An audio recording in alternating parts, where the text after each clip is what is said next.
Ako ay batang matatag.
Of the transformative power of Nation of Heroes.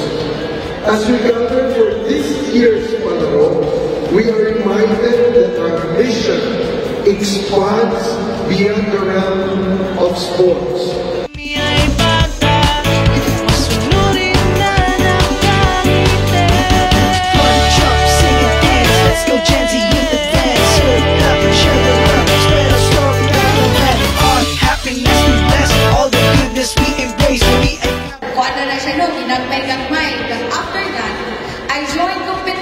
That would bring me to that goal.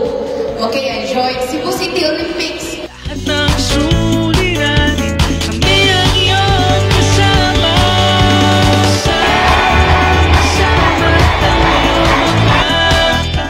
By doing hard work throughout his pursuance of his dream of becoming a professional basketball player. So, kanina na lang, thank you very much. And go for gold, go for your dreams. Be passionate about it. Whatever it is, makapunta ninyo ang inyong mga takot. Dalang salamat, maayong tudyong.